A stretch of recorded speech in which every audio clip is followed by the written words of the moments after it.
Welcome back, everyone. I'm excited to welcome you to today's first debate around the question of the contribution of the super rich. The actual crisis makes it critical for governments around the world to look at how to better collect taxes, and it brings ideas such as a wealth tax to be considered maybe more seriously and also from a variety of points of views. So it's essential to address the pros and the cons of such a measure, and what better way to do that than by asking proponents and opponents to debate on this idea. And so to do that today, we are going to have two teams. First of all, on the proponent side, we have Madame Erica Payne and Maurice Pearl. So Erica is the president of Patriotic Millionaires. This is a group that focuses on promoting public policy solutions that support and encourage political equality, that guarantee a sustaining wage for working Americans, and that ensure that millionaires, billionaires, and corporations pay their fair share of taxes. Erica is a fearless advocate for economic justice. She has appeared on dozens of media outlets from NBC to Fox News. She is the author of The Practical Progressive, How to Build a 21st Century Political Movement, which Jonathan Alter of Newsweek has called a blueprint for a progressive conspiracy to help save the country. Erica Payne is also the co-editor with Dr. Rob Johnson of Make Markets Beat Markets, a post-crisis analysis of financial regulation and the U.S. banking system. She is joined by Maurice Pearl, who is the chair of the Patriotic Millionaires. Previously, Mr. Pearl was a managing director at BlackRock, one of the largest investment firms in the world. His work included the Maiden Lane transactions and assessing government's potential losses from bank bailouts in the United States and in Europe. He's been on Wall Street for a long time, where he invented some of the security technology connecting America's capital markets to consumers in need of credit. He is a CFA charter holder. He's a member of the CFA Institute, the New York Society of Securities Analysis, and he's on the board of Verified Voting and the Center for Political Accountability. So that's our first team. For the opponent team, we have Madame Veronique de Rugy. Veronique is a senior researcher fellow at the Mercatus Center at George Mason University. Her areas of research interest include the U.S. economy, the federal budget, homeland security, taxation, tax competition, and financial privacy.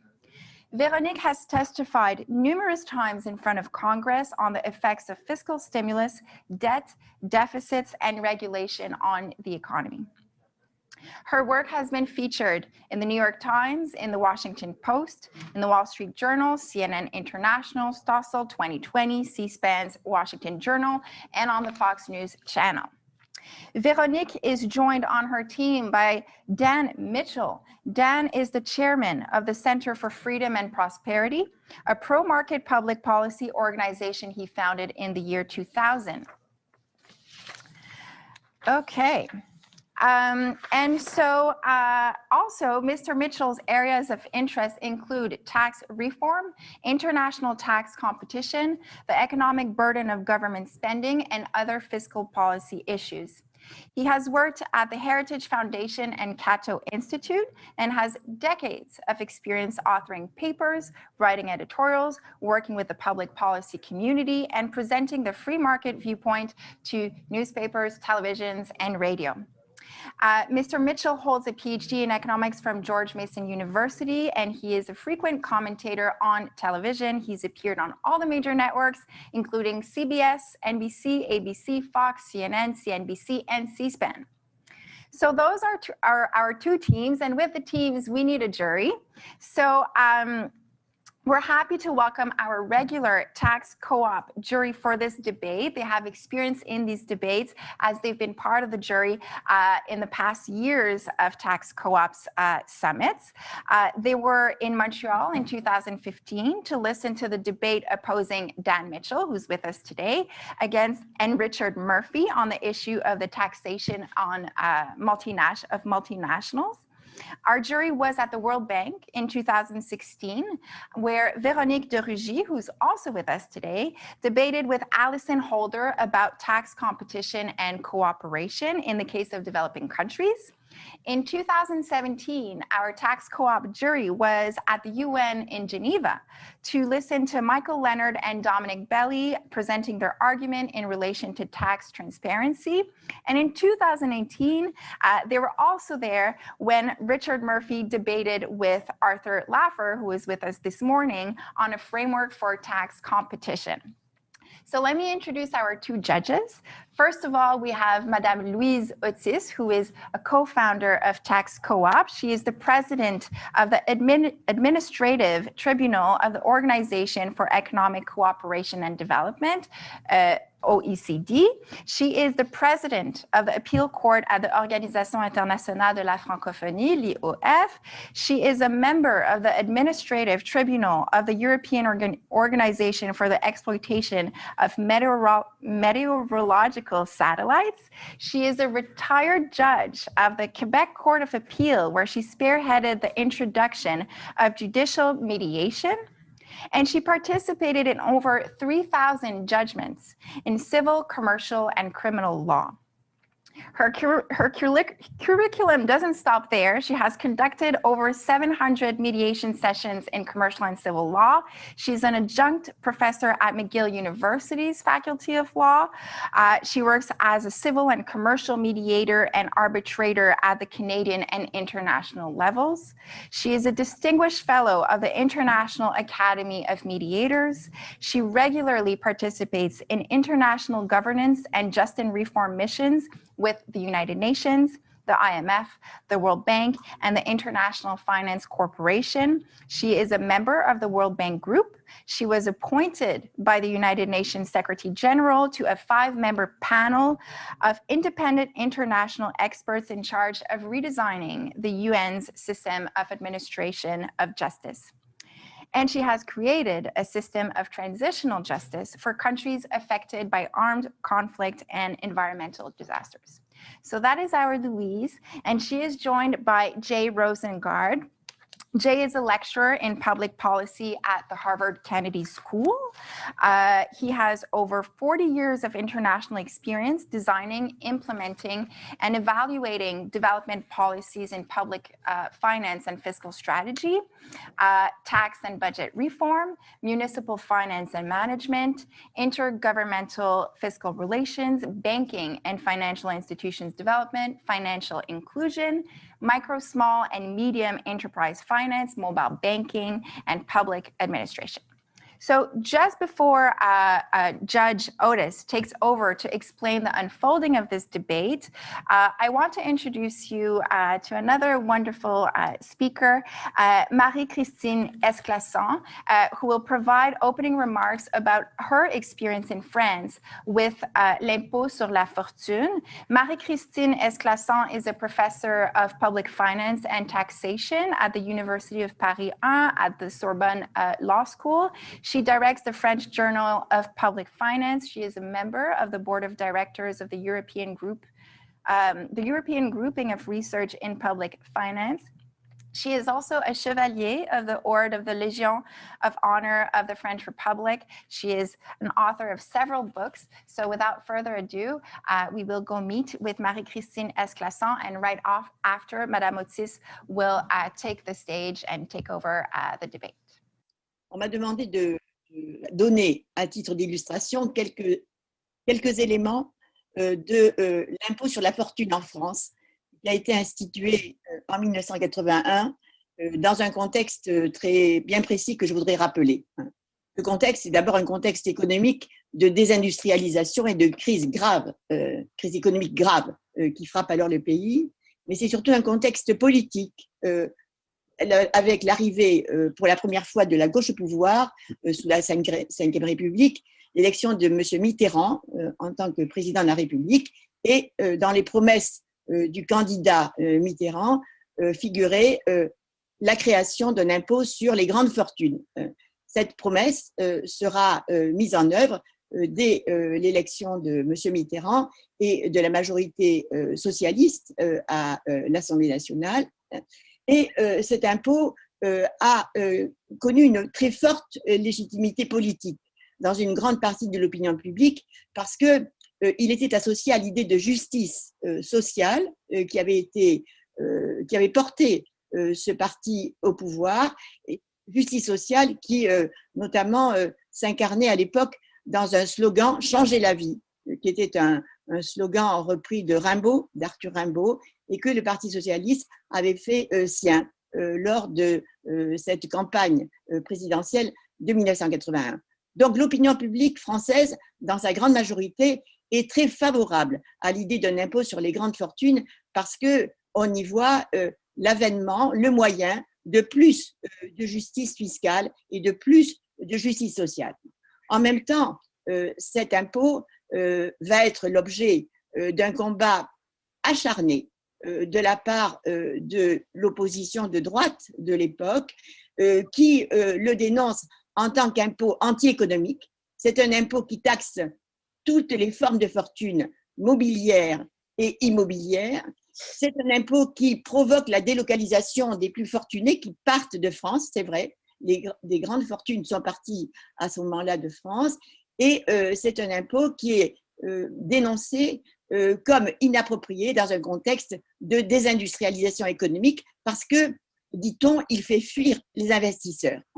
La droite de l'époque jure que si elle revient au pouvoir, elle supprimera cet impôt et cette promesse a été tenue. Cet impôt a été supprimé en 1986, 5 ans après avoir été institué. 2 ans après, en 1988, cet impôt va être rétabli. Il va être rétabli à la faveur de la réélection de M. Mitterrand à la présidence de la République. Et donc, la gauche qui se maintient au pouvoir, cette fois, va chercher à améliorer l'image de cet impôt. Cet impôt sur les grandes fortunes, qui s'appelait impôt sur les grandes fortunes, va changer de nom. On va l'appeler impôt de solidarité sur la fortune. Ce qui est recherché, c'est une nouvelle légitimité avec un ancrage plus social, plus solidaire. Et donc, à la même époque, en 88, est créé un revenu minimum social pour les plus démunis. Et il est proposé que cet impôt soit affecté, le produit de l'impôt sera affecté au financement de ce revenu de solidarité, ce qui a été fait. Les gouvernements de droite qui vont se succéder pendant 20 ans, à partir des années, à partir des années 2000, vont garder cet impôt sur la fortune sans trop le toucher, alors même qu'ils étaient hostiles à cet impôt. La droite est devenue prudente vis-à-vis de cet impôt parce qu'elle avait peur qu'en le supprimant, l'opinion publique y voit une sorte de revanche des riches sur les moins riches. Et donc cet impôt a été conservé pour des raisons de prudence politique, mais la droite a cherché à le désamorcer en multipliant les mesures de plafonnement, de limitation du montant de l'impôt au profit des plus aisés.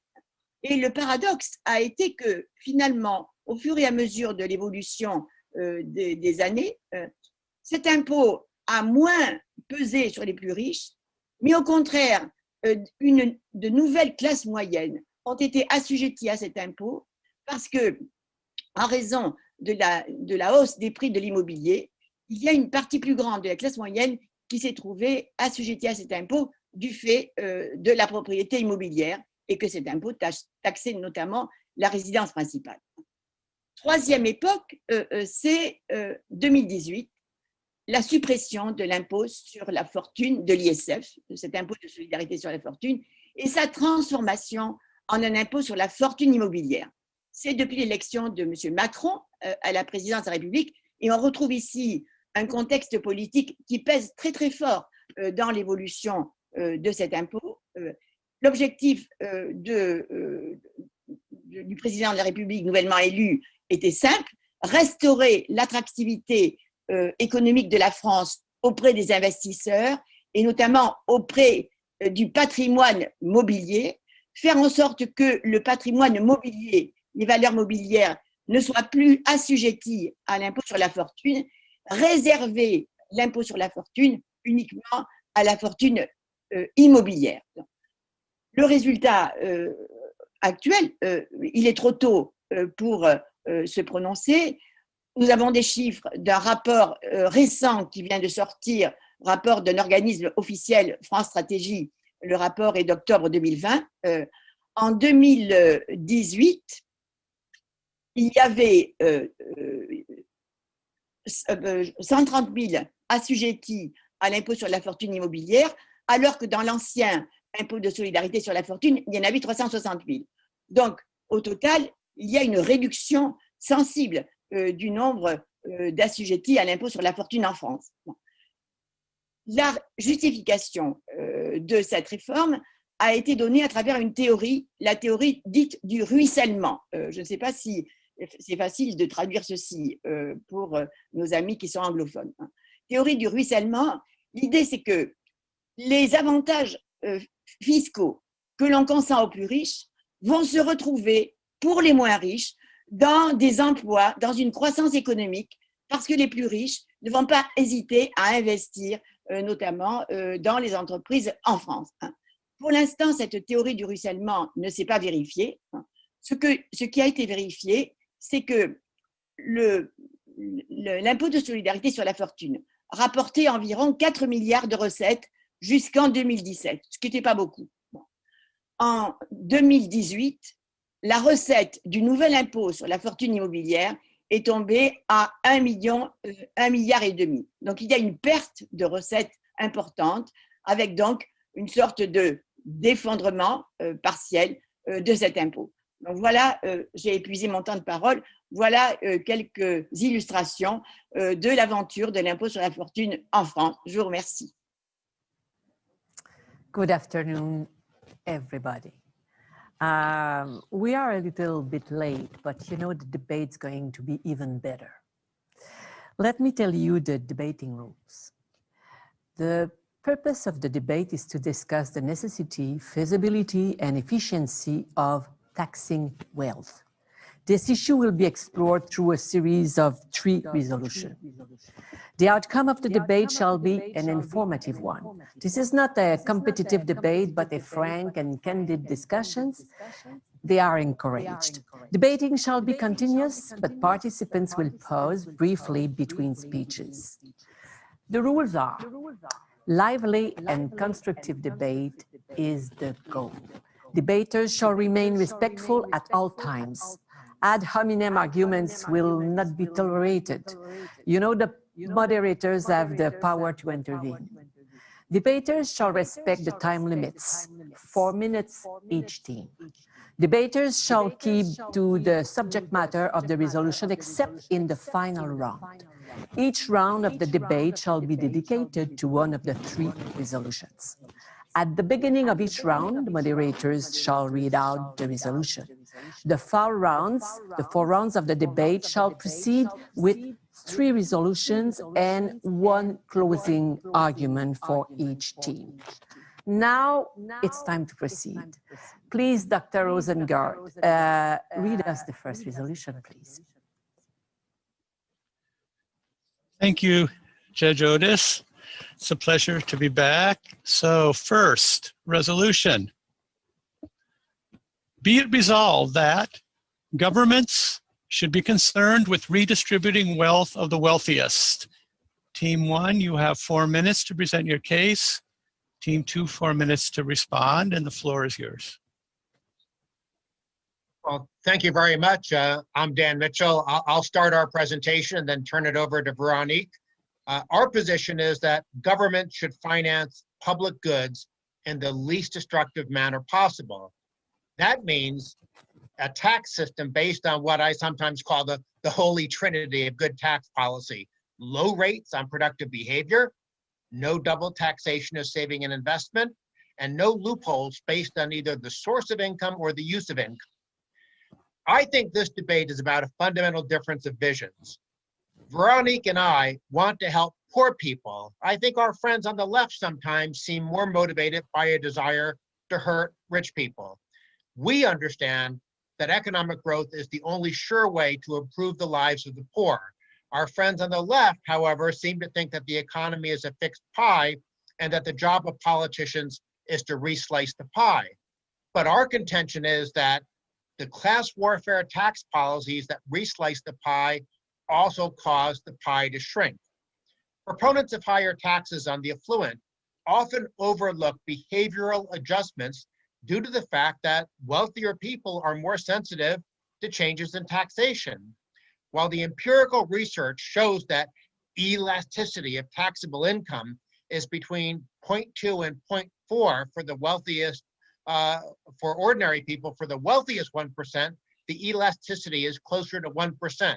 Now, what does all that jargon mean? It simply means that every dollar increase in the tax rate leads to a $1 reduction in taxable income when you're talking about high income people. And a big reason for the dramatic difference is that ordinary taxpayers, we get the majority of our income, the vast majority of our income, in the form of wages and salaries. And it therefore takes a lot of time and effort for us to change our behavior when tax rates are altered. However, rich people aren't like the rest of us, or at least they're not like me and Veronique. Rich people get the vast majority of their income from business activity and investment. And that means they have a lot more control over the timing, level, and composition of their income, and therefore can easily engage in tax avoidance and changes in behavior if their tax rates are increased. Thanks, Dan. Significant increases marginal tax rates on the affluent not only leads to change in federal revenue, but also have a broader effect on human capital accumulation and labor market efficiency. The empirical evidence in this area finds that in the long term, a more progressive tax system reduces the incentive to accumulate human capital. With higher taxes on the upper income distribution, a high school student may choose not to pursue his dream of becoming an engineer, or a small business owner may choose not to expand their business. There's no doubt that this sort of tax-driven inefficiency makes society worse off. Another fiscal phenomenon that is often overlooked is the adverse effect on labor income and investment that drive down labor productivity. Higher marginal taxes on profit and investment would reduce savings, lower rate on investment, and thereby reduce the stock of productive capital and hence wage growth. So unintended consequences of hiking taxes on high-income workers would be lower wage growth for lower-income American workers as a consequence of a reduced investment in productive capital. Finally, in European countries with significant revenue collections as a share of GDP, taxes are generally high for everyone, not just the rich. Denmark, Sweden, and Finland have broad-based value-added taxes, 24 to 25%, and high payroll tax. Their income taxes have high marginal tax rate, but they apply to much more of personal income than what politicians like Bernie Sanders and Alexandria Ocasio-Cortez are proposing. Denmark's, for instance, top marginal tax rate of 60% starts applying at 1.2 times the average income. If that were enacted here, all taxable income over $56,500 would face a 60% tax rate. Thank you. And just on time, good time management. Your response, team 2, 4 minutes, please. Sure, I'll start off. I have 2 points to make. The first one is that built into the question by using the word redistribution, you have built into that the premise that the money that we are talking about taxing actually belongs to these people in the first place. I come from the southern part of the United States, and I have a long line of ancestors who owned slaves and exploited human beings to extract an enormous amount of wealth out of those people. So I disagree with the idea that because somebody currently owns wealth, it's wealth that they should currently own or that should be considered theirs in any logical or ethical sense. So let's start with that, number one. Number two, do governments have the right to redistribute money, so to speak? Well, I think we built into the idea of democracy that governments have the right to distribute power. And we have gotten to a place where people have so much wealth that their wealth is no longer money anymore. It is power. And governments have an absolute right. In fact, they have a duty to distribute power equitably across the population. Morris. And I agree with Daniel that the pie is not a fixed size. And I'm also afraid of reducing the size of the pie in total. But what I'm seeing is the current system that makes inequality getting worse and worse and worse. That is what I see as contributing to the pie getting smaller. What I'm afraid of is the millions and millions of people in our country who think that they're being second-class citizens and are starting marching in the street and who don't know where they're going to get the money to pay their rent for next month. Those are the people that I'm concerned about reducing the size of the pie, because they're not able to buy the shoes and ice cream and all the other things that help business people get rich and help businesses thrive. I don't want the United States to devolve into some kind of civil unrest. And I don't want to live in a country with a few rich people and lots of poor people. That's the kind of country we see in other parts of the world. And that is not where people build businesses that employ people and help people get rich. And we are advocating for higher taxes for rich, not for higher taxes that make people, for people who work for a living. We believe that we need to redistribute, yes, redistribute some of the wealth of our nation so that we avoid the phenomenon of having a few rich people and lots and lots and lots of poor people, because that doesn't work for any of us. So yeah, we're not concerned about increasing revenue for our government in general. We're concerned of using the tax system more effectively, more progressively, to reduce inequality and make it so that all of our people participate in the economy, and that's what helps all of the people thrive. Well, thank you, Team 2, for your very robust response. And now over to Judge Otis for resolution number 2. Be it resolved that wealth tax is an efficient and feasible way to combat inequality and poverty. 4 minutes each team.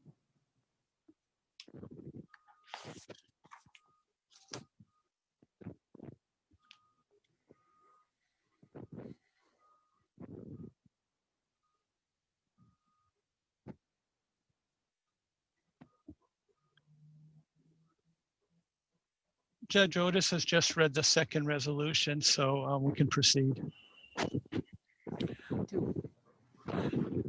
Sure.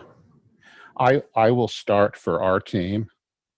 We have society where a few very rich people don't actually contribute very much to society as we expect all the rest of our people to do. Our current tax system is based on income. Income is what people earn. And the fact of the matter is that how much money people earn has little or nothing to do with how much wealth they have. The wealthiest people in our country actually don't earn anything at all and don't have to pay any taxes at all, because they're simply spending money that they already have.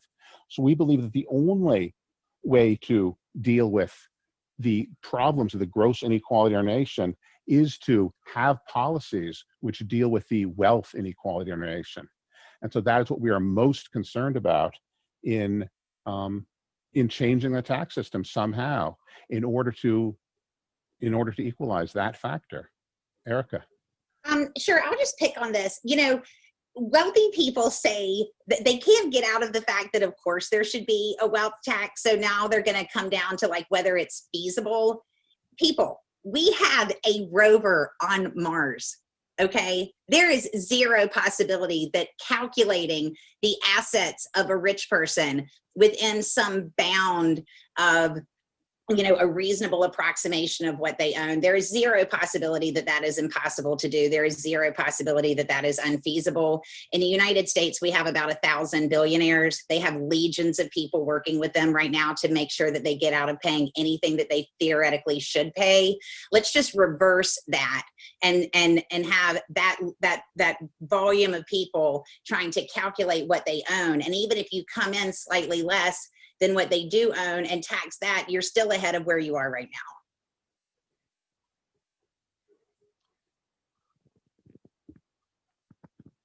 Team 1. Okay, I'll go ahead and start for our team. The question is whether a wealth tax is an efficient and feasible way to combat inequality and poverty. Well, I guess I'll start by saying it is possible that a wealth tax can reduce inequality, but not in a good way. It would only reduce inequality in the sense that high-income people would suffer even greater losses than low-income people. Poverty overall would increase rather than decrease because the wealth tax would significantly reduce incentives to save and invest. And all economic theories, even socialism, even Marxism, all economic theories agree that growth depends in large part on saving and investing. Now, the socialists think the government should do the investing, which is a little bit silly, but everyone agrees on this notion.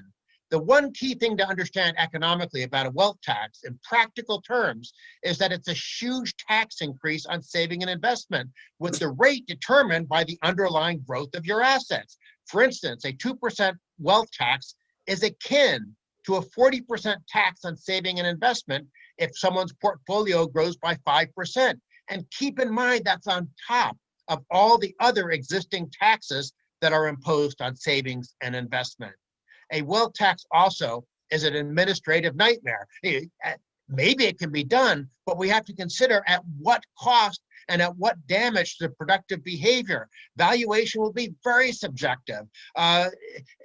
Think about things like stocks and bonds. Okay, we can look at the financial pages or financial markets online, and we know the value of those assets. But what about things like cryptocurrencies, trusts, private businesses? What about non-traditional assets, jewelry, artwork, vehicles, life insurance policies, farm assets, household furnishing? There are so many assets that don't have a ready market value. The bottom line from my perspective is that a wealth tax is extremely inefficient. The administrative cost of applying a 2% wealth tax on a person with, say, a net worth of 55 million would almost certainly surpass the $100,000 of revenue that the tax would raise. That doesn't make sense economically. And determining which households have assets exceeding $50 million in and of itself, that's going to be an administrative nightmare. A survey of economic experts conducted by the University of Chicago found that 73% of economists believe that proposals for a wealth tax would be much more difficult to enforce than existing federal taxes because of issues such as valuation and underreporting. I'll add that a wealth tax will also raise a very small amount of revenue. Not only is it it has very high administrative costs, will exceed how much you will raise, but it means that, when you do the net benefit, it's just probably no benefit at all from the wealth tax. Revenue raised with a wealth tax in Sweden, for instance, amounted to an average of 0.2% of GDP per year. Such was the case in Norway, Switzerland, and most other countries with a wealth tax. Replicating this in the US would amount to less than $40 billion every year. And once administrative costs are accounted for, the ratio of revenue yield compared to compliance costs make the tax a doubly bad idea. This explains why of the 15 European countries that have implemented a wealth tax, all but 3 have abandoned them. Here are a few examples. Sweden abolished its wealth tax in 2016 because it generated a very small amount of revenue. And abolishing the tax was an attempt to boost low level of investment, encourage entrepreneurship activity, and increase employment. I really enjoy the talk about the history of French wealth tax. And what I can tell you is that since its inception in 1988 until its end in 2018, about $200 billion euro was lost in capital flight every year. It is estimated that the tax reduced GDP growth by 0.2% per annum while shifting the tax burden, as we've heard, from wealthy taxpayers living in France onto other taxpayers. So to sum up, experience from countries that have implemented wealth tax provides some key lessons. 1, wealth tax lower capital stocks by encouraging the flight of capital and discourage investors from coming in. 2, High administrative costs of regular valuation can reduce net revenue so much that wealth tax rarely yield more than 0.2% of GDP.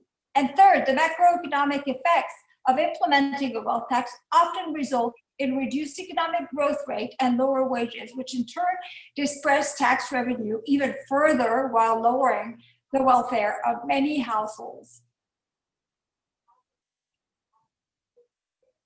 Thank you. Thank you for another very provocative exchange. And now we go on to our third resolution. Be it resolved that a reform of the current tax instruments can tax the wealthy more effectively. Again, 4 minutes for team one to open and 4 minutes for team two to respond. So over to team one again.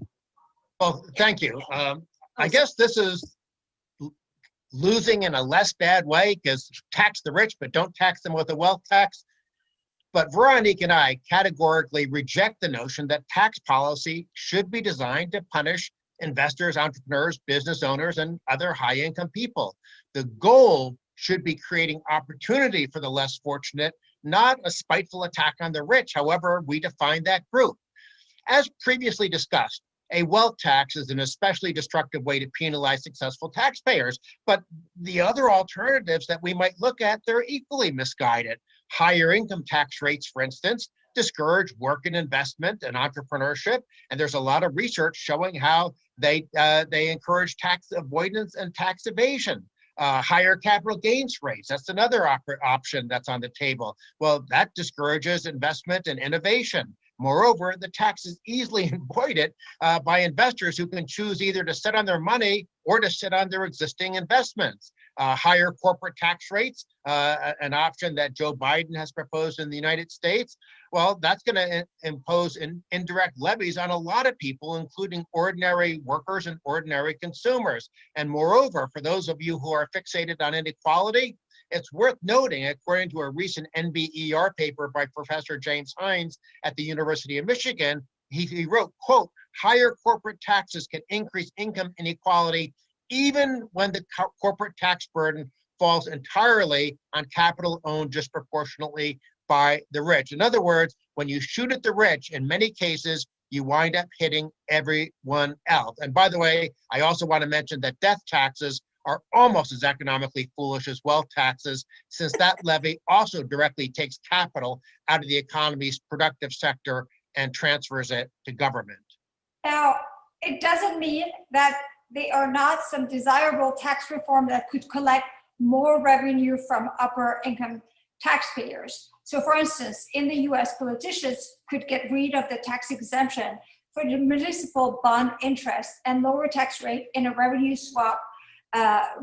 neutral swap. The top 1% almost certainly would pay more. In the US, again, politicians could eliminate or curtail the charitable contribution deduction and lower tax rate in a revenue neutral swap. The top 1% almost certainly would pay more taxes.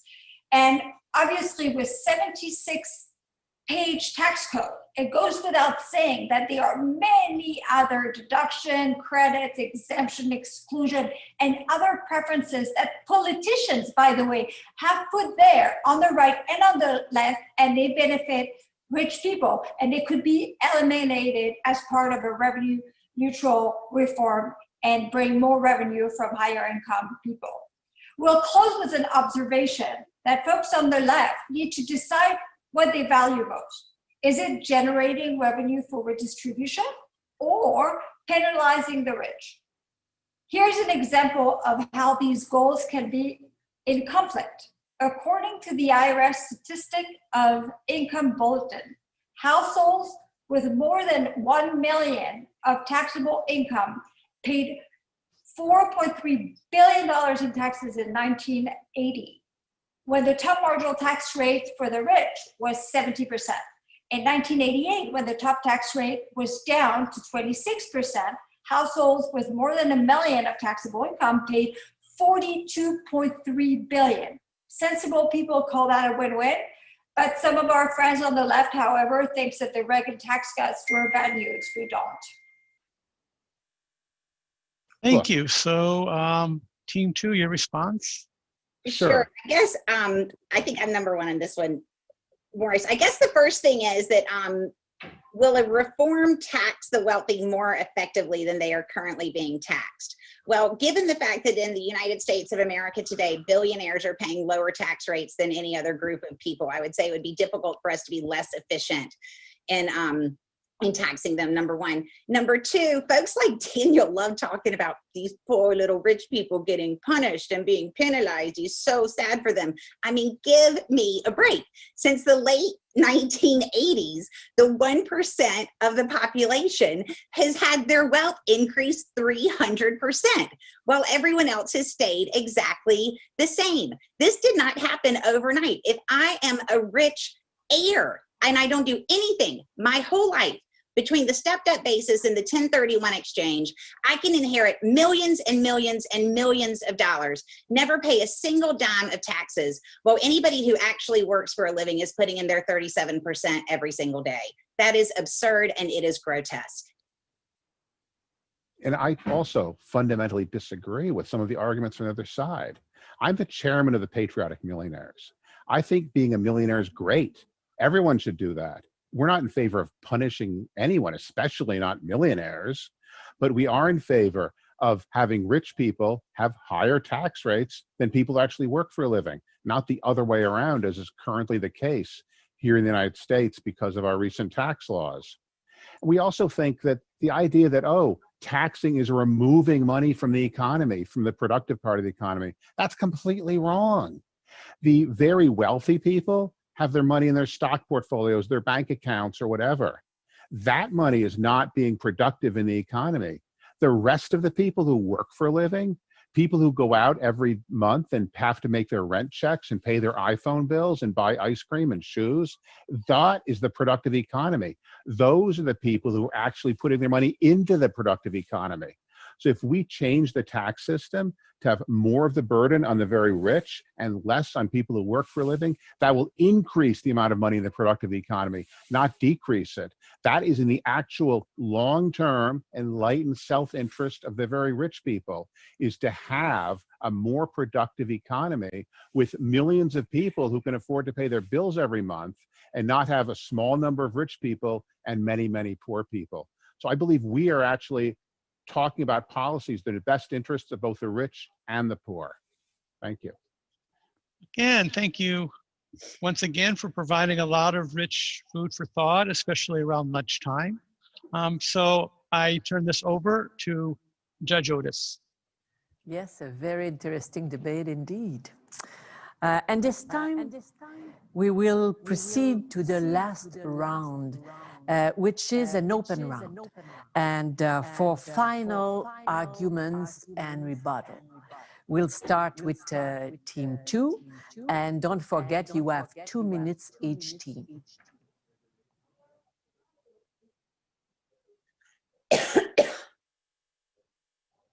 So I'll start.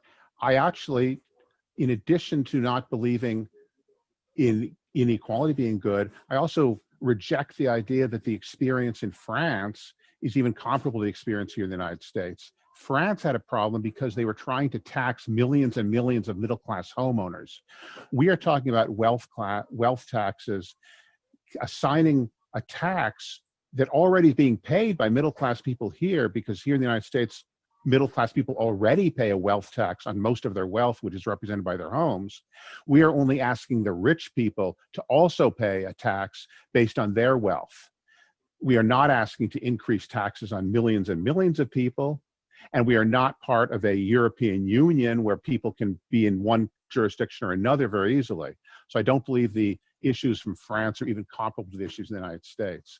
I think that we need a system for the rest of the world where those people who have higher wealth and higher income pay more of their income and wealth as taxes, so that we can decrease inequality and decrease, frankly, the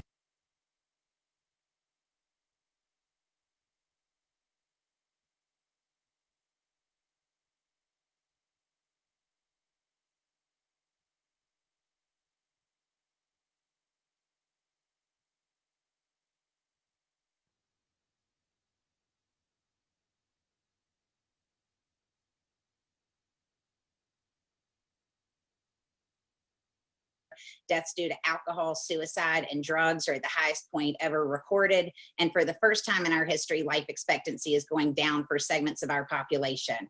Well, the billionaires in the first 6 months of the pandemic made almost $1 trillion, and the stock market's exactly where it was before this train wreck hit the entire world. So cry me a river with a bunch of rich people thinking they're getting punished for their success, which they basically built off the backs of hardworking people.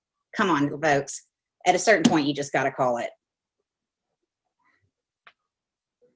All right, I guess that's the turn for me and Veronique here. I don't really cry at many rivers, not even little streams for rich people. I figure they're pretty comfortable. I'd like to someday join their lifestyle, but I do cry a river, an entire ocean, if necessary, for poor people and middle-income people who depend on economic growth for their living standards and lives to improve.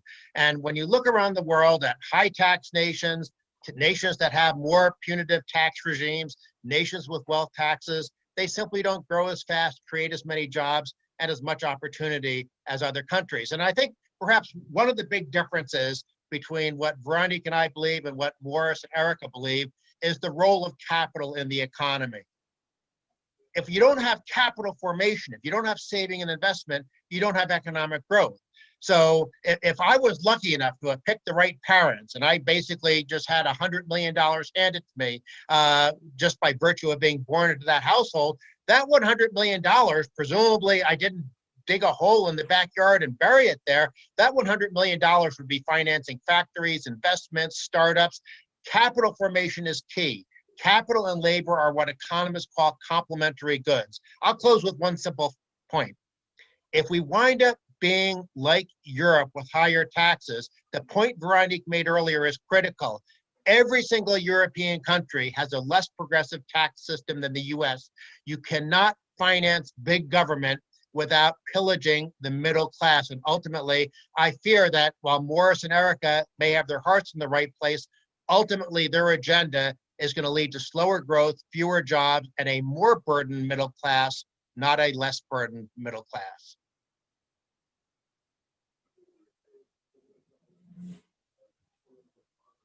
And I think we're done there because Veronique said, go ahead and take those 2 points for the closing. Thank you very much. Now it's time, I think we're going to take the debate, the case under advisement, 5 minutes deliberation, and we'll be back. Thank you so much to our two teams, our great debaters, and thank you to the jury. I will now pass it over to Dr. Jay Rosengard, who will give us the results of the debate. Thank you. So first, I will give you the judge's verdict and then reveal the results of the popular poll. So Judge Otis and I agree that the wealthy already contribute a substantial amount of total tax revenue and that unreasonable increases in their tax burden could create disincentives to invest and even lead to capital flight. However, it is less clear that the current tax payments of the very rich constitute their fair share, given the extremely unequal distribution of income and wealth pervasive today around the world. It is also unclear to us that the current inequities are politically and socially either desirable or sustainable. We are skeptical that a wealth tax can be implemented in a cost-effective manner, given the universal failure of such attempts to date. As the saying goes, the poor evade taxes, but the rich avoid them.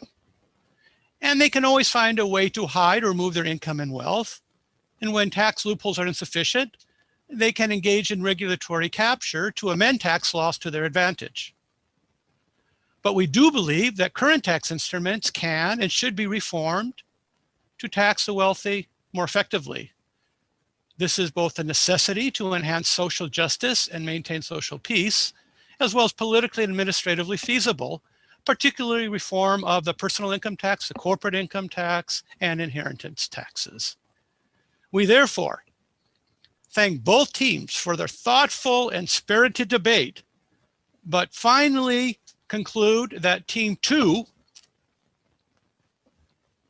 presented the strongest and most compelling arguments as to the rationale and mechanisms for taxing the wealthy, and are thus deemed the winner of this debate. And congratulations to Team 2. But we see this as just the beginning of an ongoing dialogue on tax reform, and look forward to continued constructive engagement on these critical issues. But I am also happy to report that the people agree with the judges. So the results of the people's poll are as follows. 72.2%, almost 3/4, believe we should be taxing the wealthy. That is supporting the arguments of Team 2, and 27.8%, a little bit over 1/4, were against any of these attempts to try to tax the wealthy, the arguments of Team 1. So once again, thank you for your time and your insights, all of the panelists, and we wish you all the best in the future. Thank you.